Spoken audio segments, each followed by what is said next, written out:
Hey, were you in my class in high school? Eric, she seemed like she might have been in my class, and I ran into her when I got to the hotel.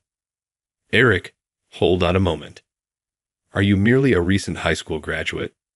Even so, could you help your wife with that? Are you certain you're out? She mocked me as a potential customer and appeared unaware of my current predicament. Since I was pressed for time, all I really wanted was for her to carry out her duties.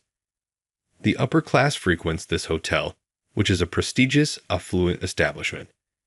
It isn't really where recent high school graduates like you belong. Grad or not, it makes no difference. This hotel is where we have business. Furthermore, you are not in charge of selecting your guests. Yes, it is. We do turn away low-class high school graduates. It may be an investment of a lifetime for you. Is that the manager's policy? My wife finally spoke up after being silent up until that point. I had been laughed at, but she appeared much more indignant. Yes, it's the manager's policy to refuse service to anyone less than a high school graduate. She smiled as she spoke, little realizing that this would be the beginning of the end for her. Please call the manager to the owner's suite right now. She became pale at that point. Eric is who I am. I married Katie a few years ago, and we find ourselves in a bit of a bind at the moment. Just the two of us are lost. We traveled to this area for work, but since it was our first visit, we wound up getting lost. This is troubling. You don't seem overly concerned, but we are in a tight spot.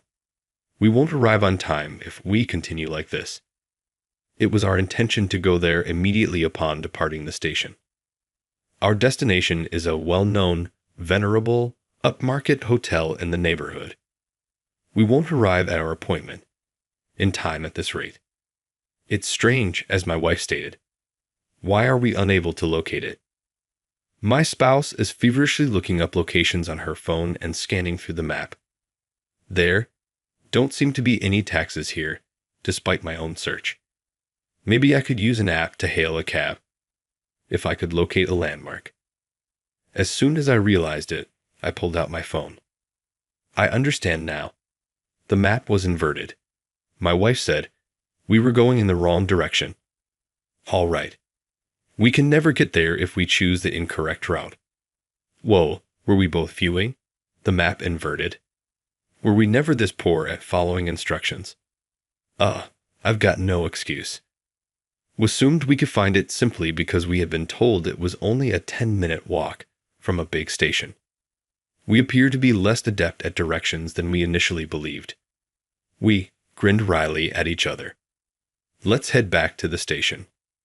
Yeah, we'd better take a taxi this time so we don't get lost again. Sounds good. We walked back after grinning miserably. Eric, let's play. Katie, what do you want to do? Beside our current residence, Katie and I were childhood pals. Morning, Eric. Good morning, Katie. Do you want to stop at the variety store on the way back from school? Let's head there. Yes, this month is also your birthday. I might get you something. That's sweet, but I was planning to get you a birthday present too. Then let's both buy gifts. Yay, it's accurate, you two. Detours are okay, but please exercise caution. Sure thing. Got it. We even had the same birth month and were the same age. We played together, went shopping together, and attended school together. Since the day we were born, our grandparents and parents have been close friends as well. Katie, welcome back. I'm home. Eric. Mom, I'm back. Both of you had some snacks at home today, okay. We went to each other's places on a regular basis. Dave, let's play. Yes. How ought we to proceed? Tag? Come on, let me play too. As if they were our own parents, we would play with each other's dads and eat snacks made by each other's mothers. Happy New Year, Ronald. Marie. Indeed. Cheers to a good New Year. Eric, here's a gift for you two this New Year. Congrats. Together, let's head to the church service for the new year. Sure, let's do that. Yay, that sounds good. Obviously, our grandparents were included in this. We addressed the members of each other's families by their first names. Katie, you're really absent-minded. Eric, you're pretty laid back too. Yes, you're correct. Let's have these together later. I located Katie's favorite candies at the convenience store and bought them. Are you serious? What time did you leave? Do you recall that on the way, I stopped at the convenience store? Oh, that time I got a drink from a vending machine that I thought you might enjoy. Then let's have it with the sweets. We considered one another to be our closest, most compassionate friends, and I couldn't fathom my existence without Katie. There's a chemistry between Eric and Katie. Do you agree with that? I'm not certain. I'm not sure, honestly. You're correct. You two seem like a great match, though maybe that's just because you're together all the time. I can't possibly imagine the two of you apart.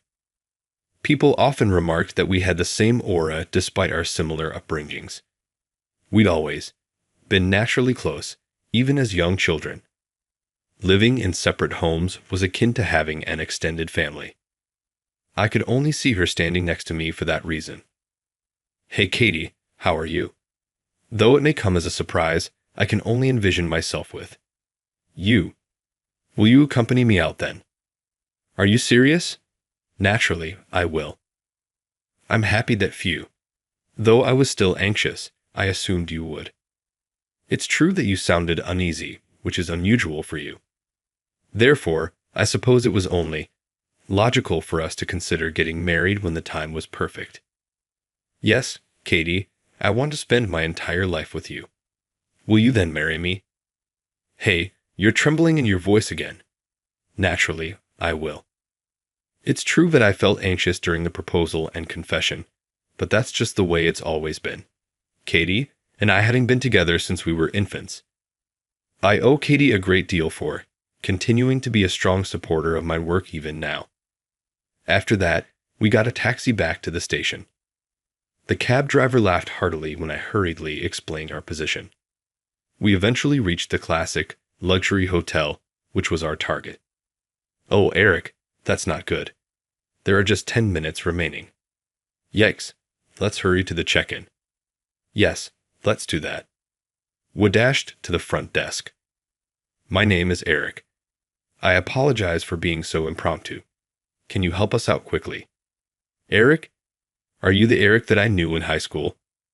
Her voice caught my attention as I looked up. This is Marissa. We attended the same secondary school. She was a classmate, it seems. Her name tag and clothing suggested that she was employed by the hotel. Ah, Marissa. Yes, I seem to recall you from our time in school. Long time not seen. Is this Katie then? Do the two of you still get along? Do you consider yourself married or something?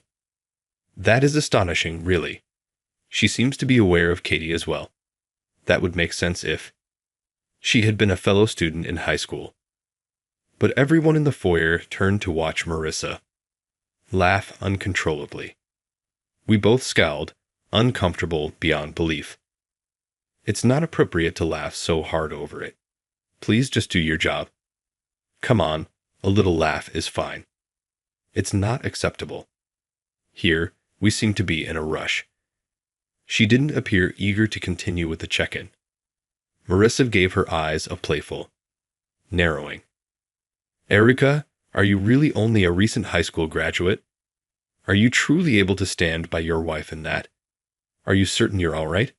Hey, that's rude. It's fine, Kitty. Katie tried to oppose Marissa's mocking tone, but I stopped her. It's impossible to dispute, is it? What are recent high school graduates? Janitors at best. Oh. Maybe building laborers, perhaps. Either way, nasty and dirty, Marissa yelled as she carried on her tirade. The upper class frequents this hotel, which is a prestigious and luxurious establishment. It isn't really where recent high school graduates like you belong. Gior or not, It makes no difference. This hotel is where we have business. Furthermore, you are not in charge of selecting your guests. Yes, it is. We do turn away low-class high school graduates. It may be an investment of a lifetime for you. Marissa continued to sneer and try to push us away, ignoring anything I said. Is that the manager's policy? Katie, who had asked not to speak, finally piped up at that time. Yes, the management has the policy of not serving anyone who is not a high school graduate. Marissa mockingly answered her cool-headed question. Please go. I was familiar with Katie. I watched her activity silently. Marissa continued to smirk. Well, if you grovel and agree to do as I say from now on, maybe I won't turn you away. Hey, why are you laughing now? Are you crazy now? Oh no, Katie started laughing, so I automatically put my palm to my forehead. Marissa gave us a perplexed expression. Haha, really? You say the funniest things. When Katie is upset, she frequently bursts out laughing. What are you trying to say? It is verifiable. Reality. All right, I'll make sure you know what you did. Marissa blurted out in fear as Katie abruptly stopped laughing and became serious. Next, Katie spoke a chilly "Oh, hello. It's Katie here." Disregarding Marissa's runaway, Katie pulled out her phone and dialed someone. Kindly request that the management visit the owner's suite immediately. I will also quickly be there. Domestic. Supervisor. The suite of the owner. Marissa cast a bewildered glance at Katie. I suppose I should introduce myself sooner. This hotel is owned by me, Katie. It's good to meet you. Katie gave Marissa a lovely smile. In actuality, Katie's family is wealthy and possesses a large number of real estate properties. Katie remained involved in her family's business even after we were married. In due course, Katie acquired multiple hotel properties. Eric, the hotel we're going to is this one, right? Yes, that's right. Excellent, excellent. This is the other motel that my father recently gave me the keys to as its owner. This is an ideal time to do an inspection. My work initially required us to visit, but we also intended to perform a surprise inspection. The owner's suite was then shown to us. I'm terribly sorry for what happened.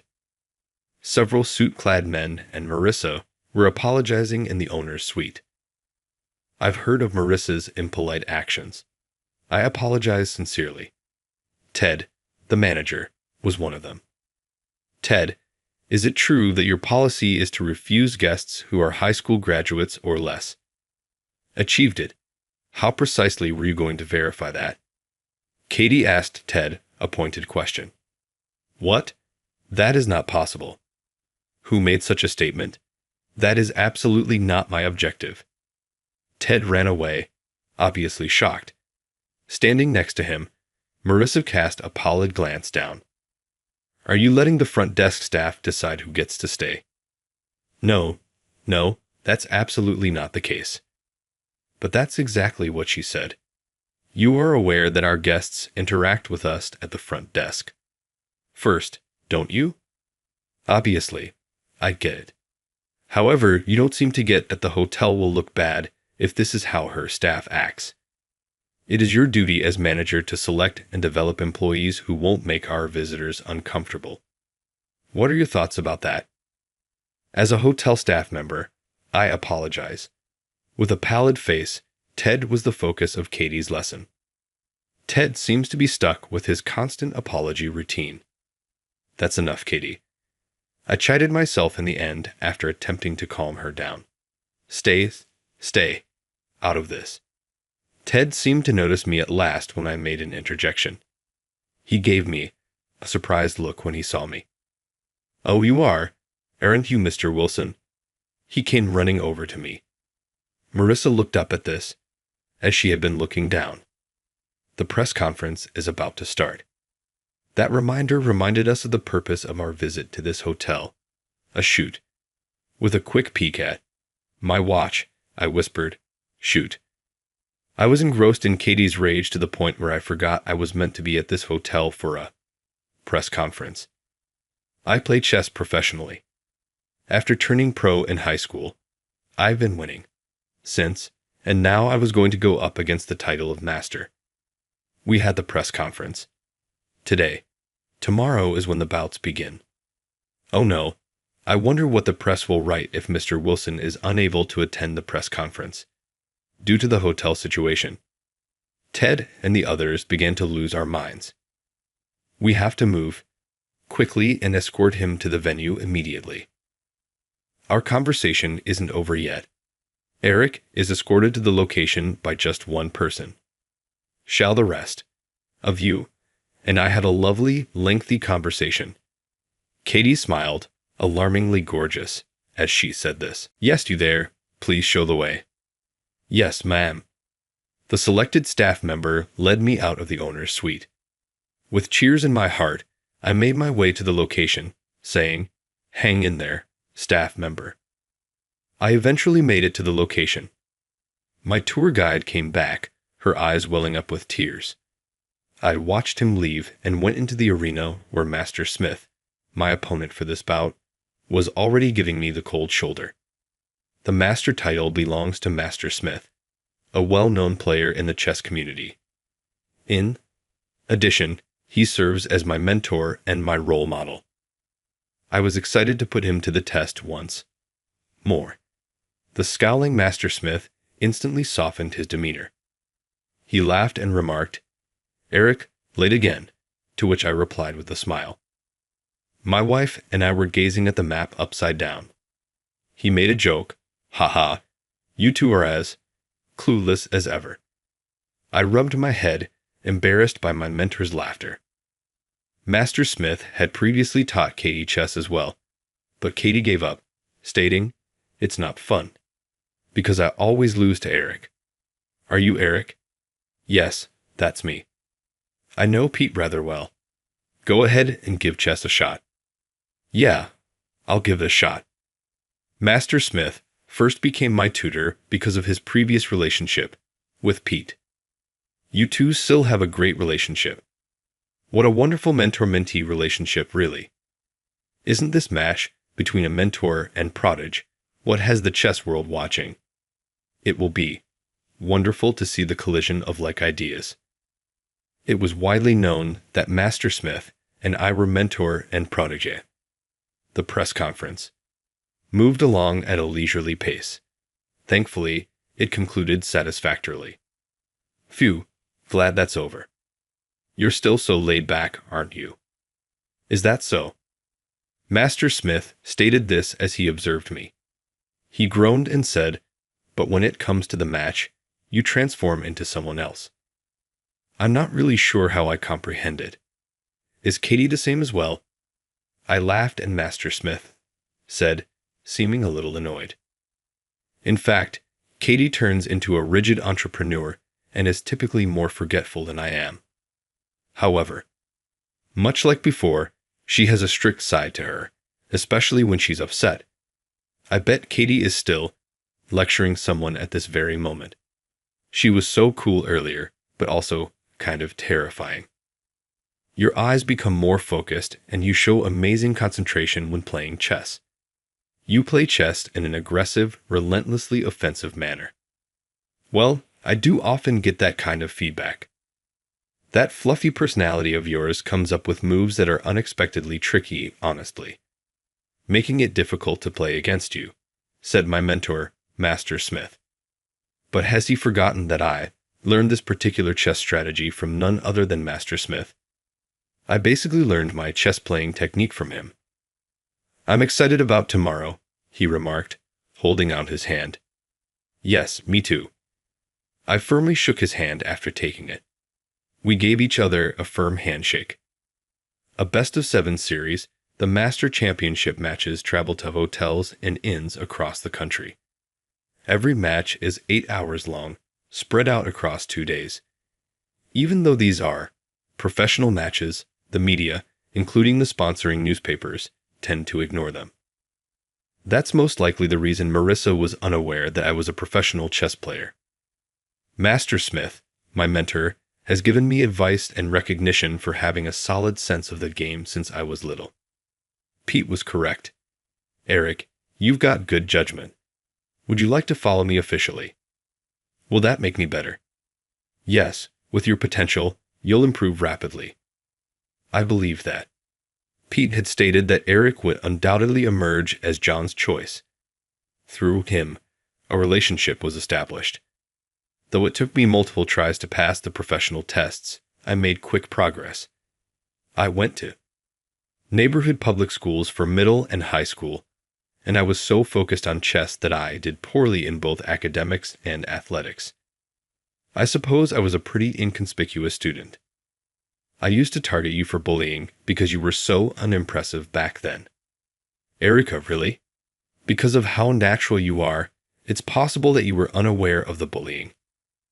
Marissa was with me when Katie and I got back together. Hello, you pessimistic one. You're not even good at studying. You're dark.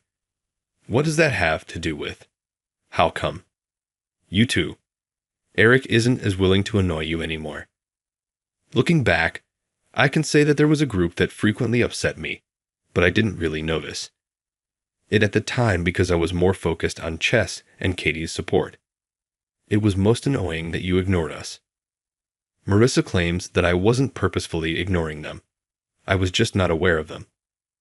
Hey, I heard that despite being a senior, Eric hasn't made a decision about his future yet. Nearly everyone has already reserved a spot in college. Eric is simply unique, isn't he? My ambiguous career path felt out of place in high school, where the majority of students were concentrated on getting into college. Katie, listen, I finally passed a pro exam. Are you serious? That's fantastic. Eric, I know you've been working hard. Yes, and there's something else I want to tell you. In the meantime, during my final year of high school, I passed the pro exam. Although I went on to become a professional chess player, most of my classmates just knew that I dropped out of school. Given that I didn't actually inform anyone but Katie, it makes sense that they were unaware. It was also at that time that Katie and I formally began dating after my confession to her. I'm sorry. I wanted to apologize, but can we just stop this right now? I was about to play an important match. Kindly keep me out of this. I see. I'm telling you to get retrained, Marissa. Additionally, you will be suspended for a while. Be careful not to reveal your face to us. Understood. For the time being, it appeared as though Marissa had conceded, but in reality, nothing had happened. When the match's first day came to a close the following day, I was going to head back to my room. The next move should be, no, that would be counted then maybe. Eric. Marissa, who was meant to be suspended, was there when I ran into her on my road. I wanted to apologize so much. Could we go out to dinner later? I'm currently occupied. I casually replied, just leave me alone, my thoughts entirely focused on the game of chess. Master Smith is a powerful man. I have to concentrate on the game tomorrow. I had no idea that you were a competitive chess player. How important is the Master tournament? Eric, you're so awesome. I've always known that you're unique. You know, I've really liked you since we were little.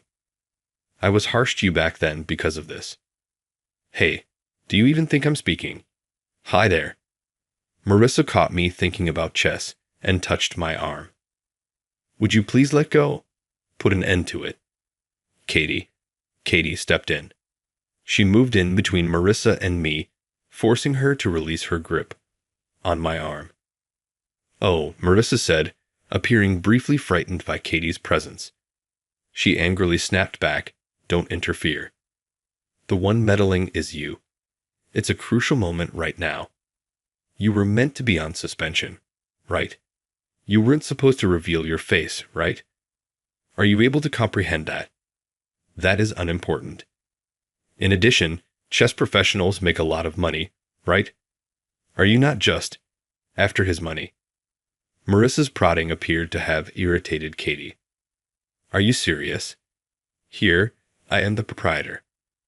I work for my own money, Katie told Marissa in a clear-cut and forceful manner. Then give him up to me. What? Katie and I both silently conveyed our perplexity at her unintelligible remarks. Absolutely not. What even appeals to you about Eric? In what number? Numerous things. Could you enumerate them? All right. So that's, since we were young, I have been observing Eric. I'd adore every aspect of him, both positive and negative. I will always love him, regardless of whether he ends as big, bald, or impoverished in the future. Marissa seemed a little surprised by Katie's strong statement. My entire body began to warm up in the interim. Katie, though that is a little awkward, I'm still thrilled. At that moment, my face was probably beet red. Asterisk cough asterisk. It is impossible for me to consider dating anyone else because I have a significant other. All I could think of was Katie. Nobody else could possibly be on my side but her. For me, she is the only one. I will always love her and nothing else, no matter what happens in the future. Hey, you two. As I said this, I had Marissa's full attention. Stupid couple. Perfect for each other. You idiots. After saying these things, Marissa stormed off. All we could do when left alone was giggle together while our faces remained red. Shall we head to our room then? Oh yeah. Master Smith prevailed in the opening match of the master competition. It was rather annoying, to be honest, but it's not done yet. That concept caused me to change my perspective. Manager Ted came to say goodbye, saying, Mr. Wilson, I'm truly sorry for what happened at the chout. Again, he expressed his sincere regret. Marissa resigned from her job today. Oh, I only asked for her suspension, not for her to be fired. Ted said it was her own decision. That foolish couple. I will never prevail over Katie. All I want is for everything to go away. Let me resign, please, Marissa had pleaded. Listen, your management determines the employee's quality. Katie reminded Ted. As the manager, make sure you properly re-educate your staff. She smiled, a little intimidating. Yes, sir. I'll return soon to do another examination. After Katie said that, we started to head home. A very interesting trip. Thinking back on the trip, I never would have imagined getting into this much difficulty the day before the match. I laughed. To myself, it was very intense. But I also got to hear my wife speak words of love and witness. Her acting like a savvy company owner. The excursion was worthwhile. I now have to put forth my best effort and win the following match. 1 week later. Good job. Oh, I'm very grateful. I had managed to concentrate well enough to finish the master tournament. After the match with Master Smith, pay close attention. I believe I did a really good job. Tomorrow, our parents want to celebrate for you. Are you serious? I take it that there will be a sizable crowd once more. Yes, that's right. Our mothers reprimanded both of our parents for taking time off work to see the master tournament. Hey, I can see that. They must be anxiously awaiting our return at this point. Maybe. As we laughed, we both remembered our parents. How about we go on a trip after things settle down? Well, it makes sense. In fact, I had intended to return to that hotel to do an inspection. I'll adapt. To your timetable the next time because it was for me the last time. I'm grateful.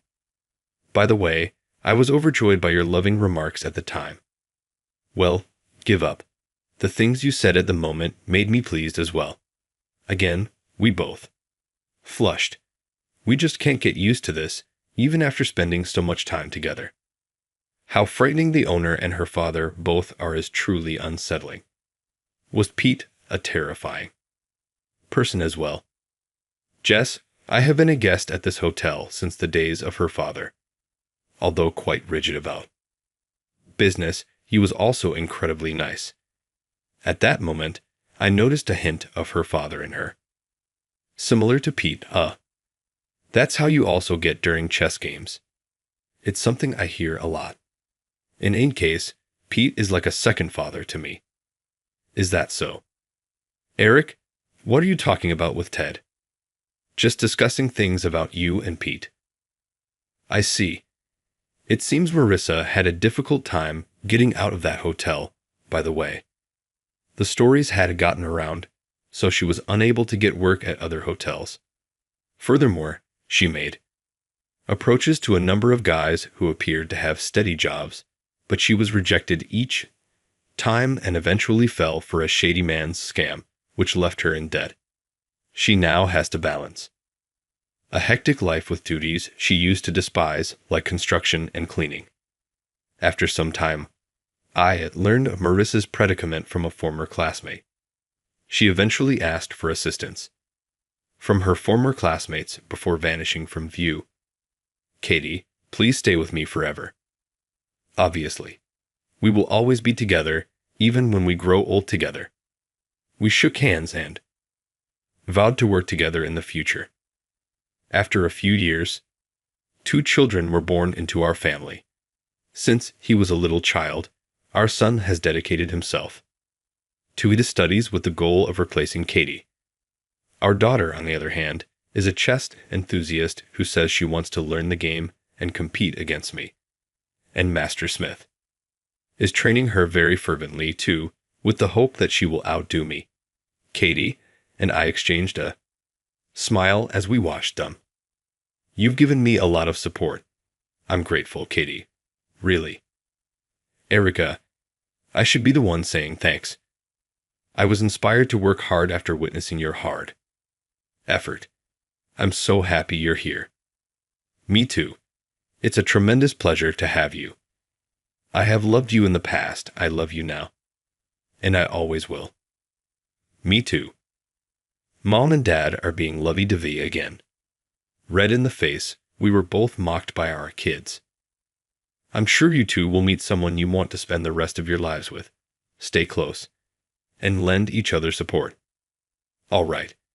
I wish to stay in close proximity to my beloved Katie. Naturally, in addition to our kids.